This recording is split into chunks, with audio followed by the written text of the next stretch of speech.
You're listening to Later with Mo Kelly on demand from KFI AM 640. It's Later with Mo Kelly. We're live everywhere on social media. And let's go beyond the box score with our regular commentator, Jackie Ray, who joins us in studio. Good evening, Jackie. Good evening. I saw this story regarding former Olympian Lolo Jones. It made my blood boil. If you don't know, Lolo Jones, multi-Olympics, multi-sport, medaled athlete. She was suspended from using the training and sports medicine facilities at the U.S. Olympic and Paralympic Training Center in Lake Placid for the past 4 months because of a verbal confrontation with a sports medicine staff member after she was denied medical treatment at the center. That's important. She was denied, and then, make a long story short, she said to one of the top officials, John Faltus over there, "You are a horrible effing human being." Then she was put out, and they released a statement saying this conduct is unacceptable, and I want to make it clear that such behavior cannot be tolerated. They did a subsequent investigation and found that she should have not been denied treatment at the Olympic Training Center. They did not reinstate her or remove her suspension. For me, it's like, okay, so you basically admit that you were in the wrong training center. You also admit that you're not going to remove the suspension. So how could you be wrong and also keep the penalty in place? Obviously, she was righteous in her anger, was she not? She was absolutely righteous. And I would just love to meet this medical professional, to meet someone who is trying their best to finish out their career as strong as possible. Know she's in some pain. I saw that she had some incontinence at that moment in time. That is, if y'all don't know what that is, Google it.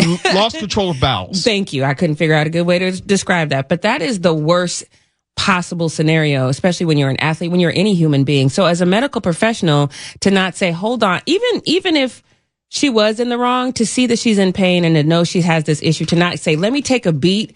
Let me see what I can do. Maybe we can get you in tomorrow. Maybe we can get you in later today. Because had they taken that extra step, they might have seen instantly that they were in the wrong. They could have done both. In other words, they could have shown grace during or grace after. Right.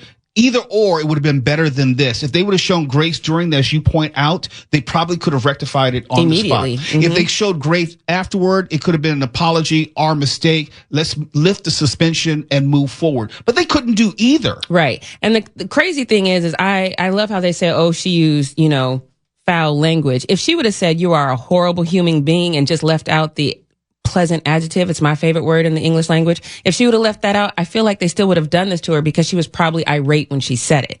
I don't feel like it's what she said. I think it's how she said it. And it is probably all that. But then you have to wonder, if you're going to talk about the Hippocratic Oath and do no harm, well, there has to be some sort of caveat that also says, help when you can. Right. Right. And that's the thing. When you're talking about athletes and when you're talking, you have this center so athletes can really perform at their best and their highest level. And then when you find out, so there's two things that bother me about this. Number one, you found out you were wrong. You didn't even say, oops, my bad. You said, oh, we were wrong. So sorry for you. We're just going to stay on this road. But you didn't even get both sides of the story. So their little whack investigation only asked one person, and that was the person she said, you're a horrible effing human being, or whatever she said. But they didn't ask the athletes around. The athletes around her said, this is terrible. This is way too far. This is retaliatory. This should not be happening. But their voices don't matter either. So even the athletes that are in this, that are not suspended or didn't get access, you have to wonder how they feel. There's something else to this. There's also allegations of selective enforcement of this code of conduct. This past winter, a Team USA winter sport athlete screamed and cursed at a U.S. teammate at an international event, refusing to stop even after being warned by team officials and other teammates. This code of conduct is supposed to be all-encompassing. It's for when you're in a training facility, when you're competing, all of those things. And if you're not going to enforce it all the time, then I really have to look at you sideways. Even if the whole thing, to me, I just see Kobe going soft. You soft. Like, what are we talking about? We're talking about words. We're not talking about people getting physical. We're talking about athletes. I don't know an athlete on the planet who's never cursed in their lifetime and been agitated about something, especially when they're competing at a high level. So this is asinine protocol to me. It's soft, and it's gives them leeway to be selective in who they retaliate against. I think it's intentional. I wonder if there's not a lawsuit coming, if only because the physical aspect of being in pain and being denied treatment, and then also being proven that you were wrongfully denied treatment. Lolo Jones, I think, is 41 or 42 Yeah, this is it for her. Yeah, this is it. So this is the end of her career. And if you denied her rehabilitation, any type of treatment, which shortened her career or brought it on quicker, I could see a case there. I would be interested to see, and especially if you start digging up more instances of selective enforcement. Right. And I'm wondering why they're not thinking about that, because that would have made me immediately reverse it. Because if you're doing, you're in the wrong and you're saying, hey, you're admitting you're in the wrong, publicly admitting and you're in the wrong, but you're still going to suspend. Like, there's no one in your legal department that said, hey, excuse me. Don't say that out loud. If you're watching our YouTube show or on Instagram, you can see some of the video of Lolo Jones as a point of reference. And she is a marketable individual. And I mean that to say that she'll be found very sympathetic. Yes. And she's in fantastic shape to be her, like any age really, but she's in fantastic shape. And so that's going to even garner more sympathy, because you see a woman who knows she's at the end of her career and she's trying to go out with a bang, and you denied her the ability to do that. She's going to have instant public sympathy. Someone else who's in the news when we come back, who I don't know deserves public sympathy. Right. Shedeur Sanders, the son of Deion Sanders, coach of Colorado. You followed him. We followed the family for quite some time.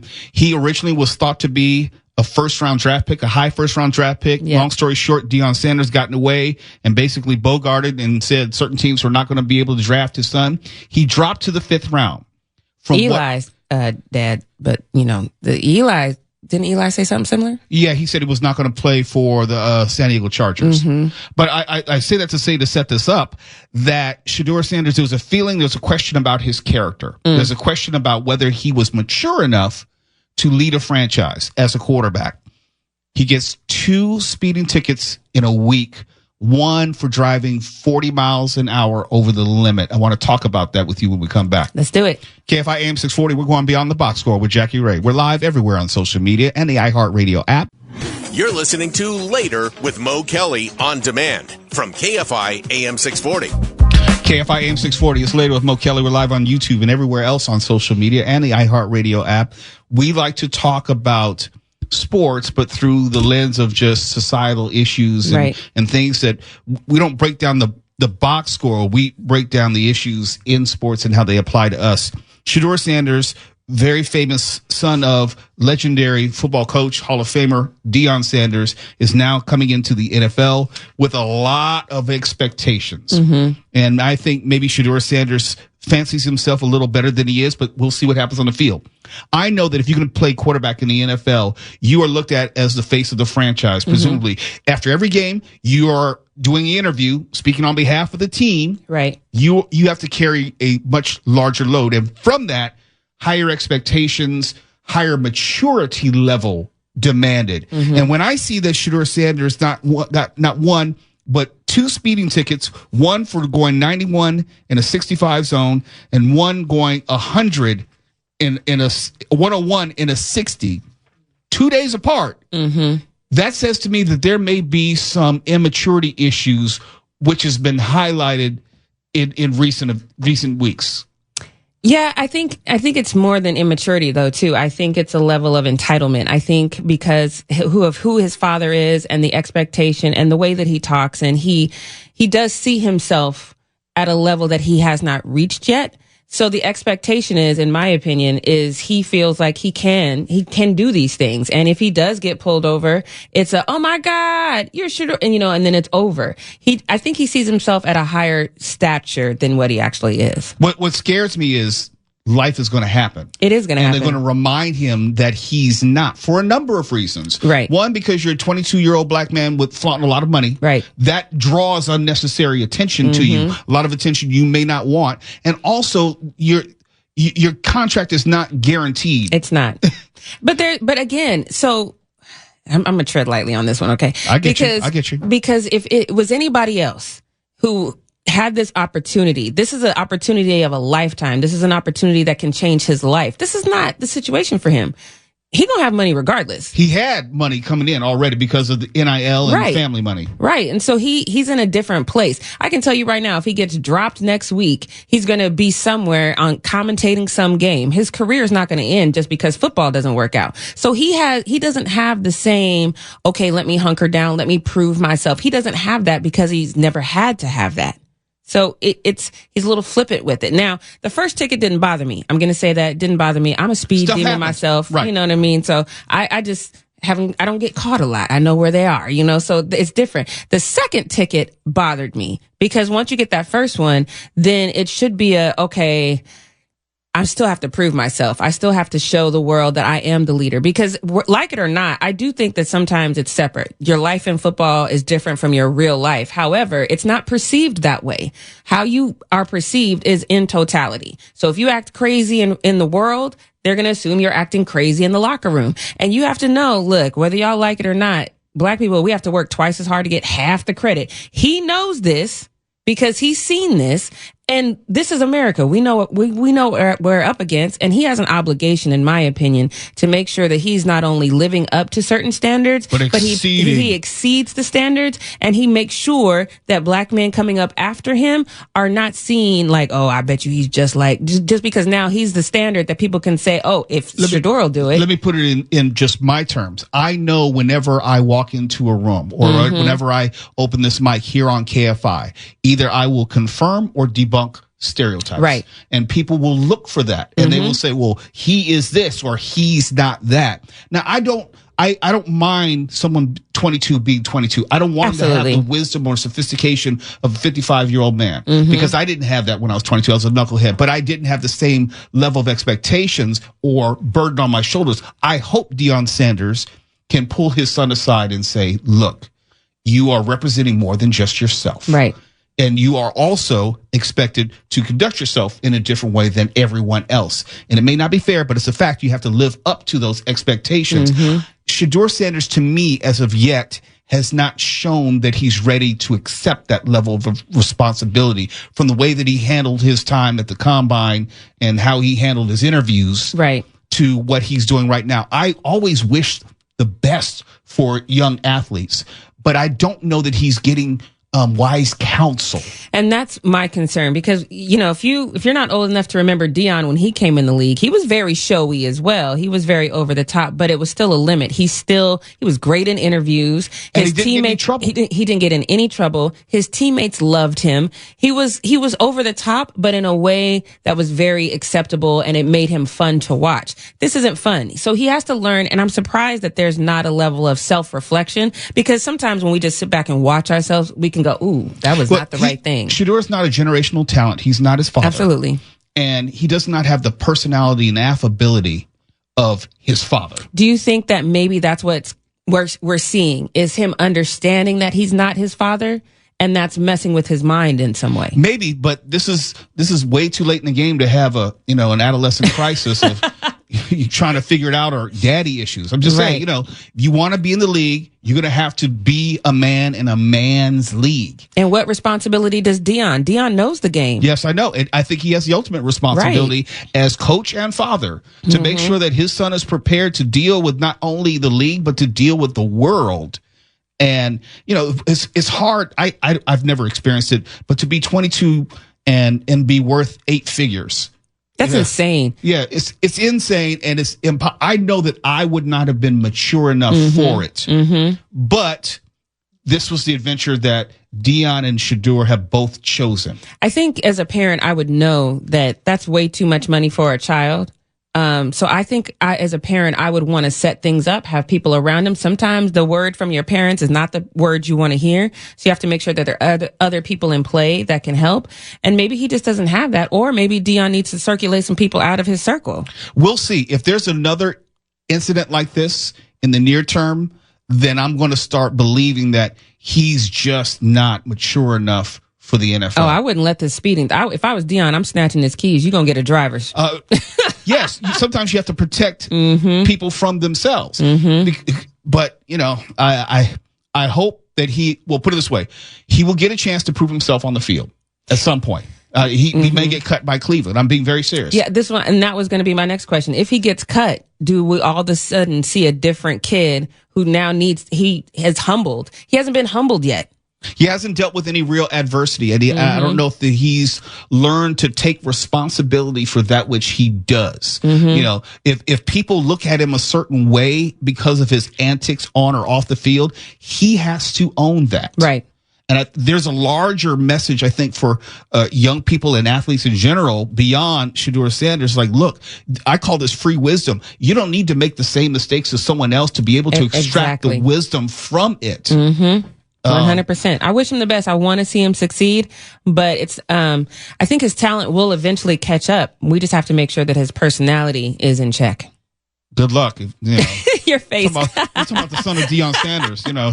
But Deion is such a humble being now. He is, but I don't know that his son gets that maturation process of his own father. Well, I mean, the kid's been on TV since he was little. You know what I mean? So it's like he's not lived real life yet. Let's just be honest. And That's I don't think he's the star that his father was at any level of football. You can't tell him that though. It's Later with Mo Kelly. We'll talk to you soon, Jackie. Talk to you soon. KFI AM 640. We're live everywhere on social media and the iHeartRadio app. You're listening to Later with Mo Kelly on demand from KFI AM 640. Well, it's Later with Mo Kelly on KFI AM 640. Live everywhere on the iHeartRadio app and social media. Let me tell you about FOPO. Not to be confused with FOMO. FOMO, we all know, is fear of missing out. FOPO is something which is evolving because of this social media landscape we have, and it's fear of people's opinions. Interesting. For all the me-ness of social media, where we express our social medias at every turn, FOPO is now considered to be a dangerous psychological condition. Psychologist Michael Gervais came up with the FOPO concept, which he describes as a hidden epidemic. And people who suffer from it, quote, lose faith and confidence in themselves and their performance suffers, close quote.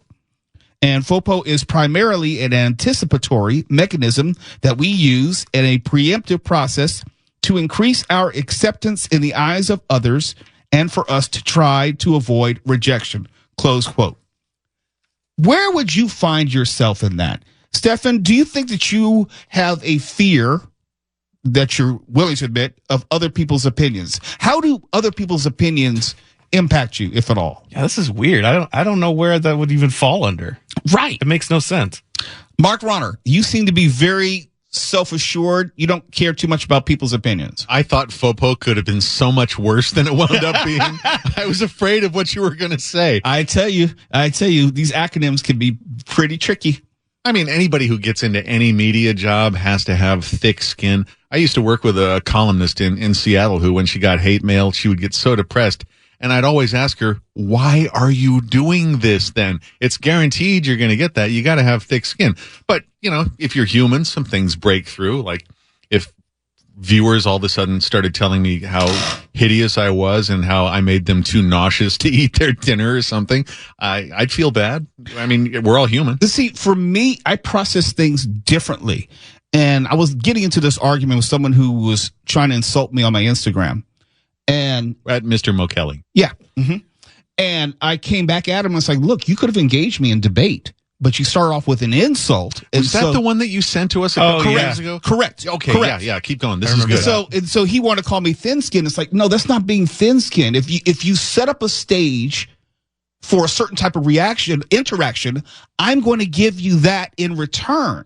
And I don't care about, if people knew the type of hate that I get on a daily basis, it's not about fear of people's opinions. You know, that's what I signed up for. But there is something to be said for what you allowed to put up with. And also, people need to remember, you're not an employee at a fast food window. You can respond in kind if people are rotten to you. Right. And I think people forget that in a general sense. You think that because you know what my social media is, you can say anything and everything and I just have to take it. No. No.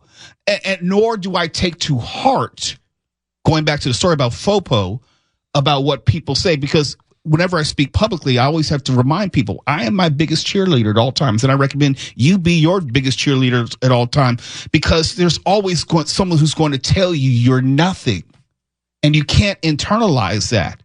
As far as fear of other people's opinions, you can't be afraid of someone's opinions and be in media, to your point, Mark. Be it someone who's going to be a talk show host or a television anchor. There's always and especially with social media today, there is so much negativity. I was called the N-word like 3 times today on social media. Just today. No, Well, what were you wearing? What'd you do to bring this on? I know, right. It's Monday. But no, it's Monday. I'm just saying that's the world we live in. And you can't internalize it. I'm just being very honest with you. You can go to my threads. I mean, I put it up there because people want to say, like, the America I live in is just like theirs. No, your experiences, even though we may live physically in the same place, are not always the same. And the way people express their opinions is not always the same. On social media, people say a lot of stuff they would never say in person. That's why I don't internalize it, because there's something obviously wrong with you. Well, and you can't internalize it because, especially since we have anonymity online, people just unleash their id and say things they would never, ever dare say to your face. Never. Through a character profile. Yeah. Never. And I try to explain that, like I sent the messages to you. It's like, look, if you want to have a debate, we can have a debate as men, and we can disagree and dislike each other's opinions, but walk away with a mutual level of respect. But when you come in hot with insults, there's nowhere for us to go. Well, as far as your FOPO thing, and I can't say that and take it seriously, FOPO. I know. The irony is that people get into media or acting or news media or whatever, I think initially because they do crave a certain amount of attention, but as soon as you get into it, you realize you can't take anything seriously, whether it's hate or praise, because then it throws you off your focus. Yeah, none of that. I put it all in the same bin. I'm appreciative of those who may say, hey, Mo, I really enjoy your show. Oh, thank you very much. That's very kind of you. I'm humbled. And I mean that. And I say, Mo, you're the worst thing ever. Oh, thank you very much. I appreciate that. Kiss my ass. Thank you, drive through. Yeah, look, I have a thing, and I talk about this with Tawala all the time. Just come at me as you would on the street. Mm-hmm. And if you're willing to say that to me on the street, God bless you. But don't say anything to me in social media because you think that you're entitled to, or that there are no consequences to it, or I won't respond because I'm the radio host and you're the listener. No, I'm a grown-ass man. It's the same thing that Westworld, the newer HBO Westworld, tried to dramatize in a sci-fi setting, which is that we now have kind of permission to be our worst selves because of the anonymity. And it's really dragged society into a terrible place. It's true. And I find that the worst purveyors of it is usually someone who they're usually cowards because they won't even say it with their real face. So obviously I know that there's something where you're insecure about something because you don't want anyone to know what you look like. You don't want it to come back on you in any way. They'll leave it generic, like user 59, and then there's no profile picture. Yeah, none of that. Use your real identity, your real name, a photo. Post where you work. Everybody knows where we work. Right. Do we come to where you work and slap the rest of that joke? No. But and what do I say all the time? So, look, I sign my name and I post my real picture to everything I do. Yes, I have a cartoon avatar, but if you click on the link, you know exactly what I look like. I'm not hiding from anyone, but I'm really big on having basic home training. Basic home training. And I'm proud of the fact that I respond to people more than anyone on this station. By a mile. A couple of times where we have explained to people that in real life, you will be handled differently. There's a couple of people who tried to come crazy. Yes, true. And it got to the point where let us know where you are right now. There was one person who got to the point where he had to write back and say, hey, I'm sorry, but I remember that person. I am differently abled, or I am handicapped, man, and this, that, and the other, because he got his ass on his shoulders and thought he was going to talk crazy. And then he found out, which is why I'm not on social media, because it goes left real fast. Right. I don't do it anymore because I go left too quickly. I do too. But, I like your way is beautiful. I like to get a punch in before I go. Yeah, no, your way is beautiful. I go straight to the I will blank. He'll go to the trunk. I've never had that thing that you have where you're willing to go back and forth and tear people down emotionally. You know, this is a different type of fight. Look, I have a lot of rules. In other words, if how you start is how we'll finish. If you start with a greeting, we will finish with a greeting. If you start with a nice topic of discussion, we will finish with a topic of discussion. I'm very conscious of chronology. If your first note is an insult because you think that's going to get my attention or you're going to put me in my place, well, then I'm just going to tear you apart, you know, in a verbal sense and send you on your way, and then I'm going to block you because I didn't ask for you. Yeah. You came to me. So once I will give you what you give me. You will receive in return. That makes perfect sense. And what's puzzling about the attacks that I hear and occasionally see on you is that it's not like you present yourself as Morton Downey Jr. It's out of character to come at you like that because you don't really put out a bunch of aggressive stuff in your persona on the air. No, I try to have fact-based, spirited discussions. You may disagree with me, but I'm always going to show you my work. Always going to share with you my work. And some people that's offensive to. Some people, they can't handle that. Some people can't handle that. I don't open up the phone so you can just give me a piece of your mind. Show me your lightning bolt reaction. What do you suppose would happen if we just had constant open phones every night? A lot of insults. Nothing. That's all. That's all. And for people who don't know, that's just bad radio. It's just bad radio. I'm just being very transparent now. It's bad radio. Trust. We used to have the phones open once upon a time, and every other time someone tried to drop in some N-bomb, some curse, some everything, not recognizing the delay. It was bad. Why do you think we don't take talkbacks? Because people were just leaving all types of crazy stuff that they would never say in person. An occasional Baba Booey. That too. Yeah. I mean, those are the things. And so if a person is interested in genuine discussion, I'm your best friend. But if you're not, I'm not. It's Later with Mo Kelly. KFI AM 640. We have your horoscope when we come back. You're listening to Later with Mo Kelly on demand from KFI AM 640. KFI AM 640. It's Later with Mo Kelly. Here is your horoscope for this week.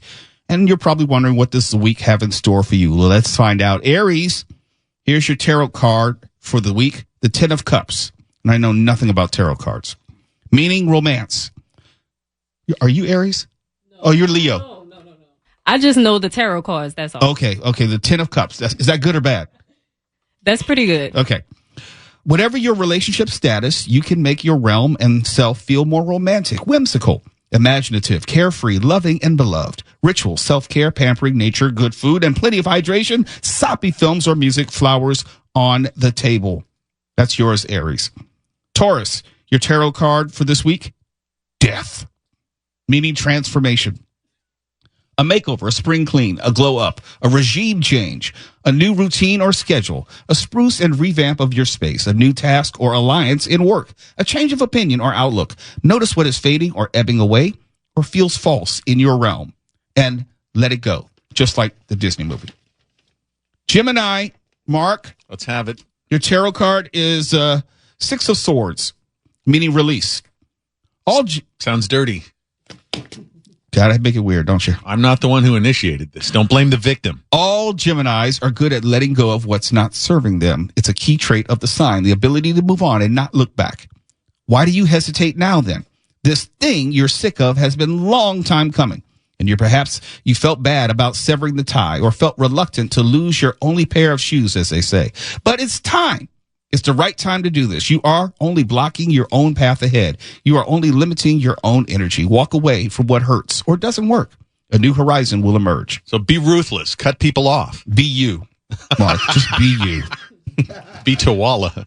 No. Tawala will cut you. You have to walk away. I see. Cancer, Stefan. Let's go. Your tarot card for the week is the Star. What is that? Carnisha? Is that good, bad, and different? That is good. Okay. Yay. It's your season and new moon, after all, so you get all the cosmic goodies. The Star is a beautiful card of wish fulfillment and dreams coming true. It's an invitation to make your most heartfelt passion or goal a reality, and it starts here. The universe will respond to your intent and overt steps and back you up with good fortune and unexpected opportunity. But it needs to see you get the ball rolling first. Make magic, Cancer. It's your time to shine. Okay. And this is Leo for Carnisha. Your tarot card for the week is 6 of Cups. So that's not as good.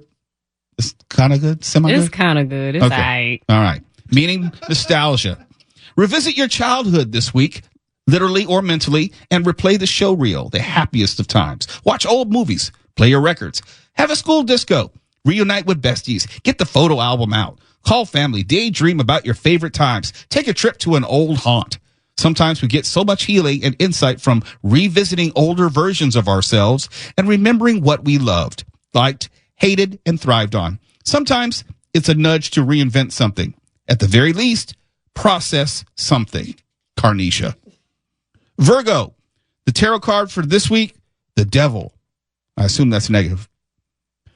Virgo, let yourself go. Let yourself admit what is it you truly want or need, and just go for it. You set a lot of rules and boundaries and controls around your behavior and thinking, and sometimes that is a good thing. Makes you efficient, strong, protected, safe, but sometimes it thwarts your enjoyment of and ability to live a full life. We are here to experience everything. Let yourself admit to a temptation and maybe even succumb to it. Set new rules or enjoy smashing the old ones all together. Be a devil. There's a tie-in for once. Libra, your tarot card for the week is 8 of Cups. This card is a promise that something amazing is just around the corner. You can't see it coming yet, but trust that it is, and therefore relax and enjoy where you're at. Don't chase anything or anyone. Don't force an issue. Don't cling on to a dream that hasn't worked out. Let it all go. Something way better is coming along, and you just need to be in an optimistic, relaxed frame of mind, ready to receive. Prepare to be amazed and delighted by what this week brings. Scorpio, Tuala, Let's go. you're the Knight of Wands. I don't know what that means. This card is like Indiana Jones setting out on a hair-raising escapade and winning all the trophies, romance, rewards, and accolades along the way. He doesn't have a master plan. He uses his wits and a heft dose of good luck. And this is your mode of attack this week. Jump in, say yes, do it. Whether it's travel, a big change, a holiday, a social event, a new course or project, a romance, a blossoming friendship. Invest in what makes your heart beat faster and give it your all. Don't wave your wand at people in the office, Tuala.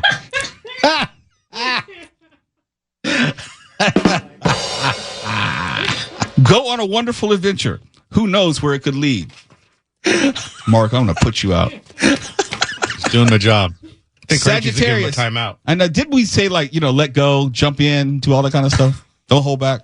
Am I supposed to cut you off now? No, you can't. Oh, okay. Sagittarius, this is for me. The Tower. I am a very honest sign ruled by Jupiter and willing to say things that others would suppress. That is true.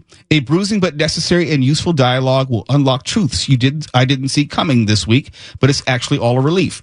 I could sense an underlying tension or secrecy, and I hate that feeling of dread more than any event. Now I know what's what. Now I can react and rebuild and restore normality on my terms. Yes, it's all about me. So have those tough conversations. Get the truth. Feel good about having a firm foundation again. Okay, whatever. Capricorn, your card is the Hermit. Music to your ears, I bet, as you are not keen on having your social battery drained nor having to be on show or colluding with others. You like your own company. Full permission to pursue that this week and stay in, read, rest, watch rubbish, cook, potter, meditate, plan, scheme, garden, dance around the lounge, write, lay in, have sex. Aquarius, your card is 5 of Wands. See yourself as a heat-seeking missile this week. You are zooming in on hotspots, places of tension, stress, conflict, or blockage, not to add fuel to the fire, but to identify the root cause issue of the noise and to consider ways of resolving it at that level. You might not get 100% hit rate of success, but you will tackle more than you think and make your realm a happier place. All credit to you. People will remember your good work, and you'll be building good karma points too. And lastly, Pisces. Your card is 7 of Wands. You are a tougher cookie than the typical zodiac schools of thought give you credit for. You have enormous intuition, understanding, and wisdom. You can work people out easily. You can outwit most. You can find a reason to believe that gives you fortitude and resilience when others would quit. Find that in yourself this week. The reason to believe, the goal you are driven towards, the thing you feel compelled to do. And that is what is in store for you this week and your associated tarot card. May it bring you great happiness, and I know what none of this means. It's Later with Mo Kelly, KFI AM 640 Live, everywhere on the iHeartRadio app. KFI and KOST HD2, Los Angeles, Orange County. More stimulating talk.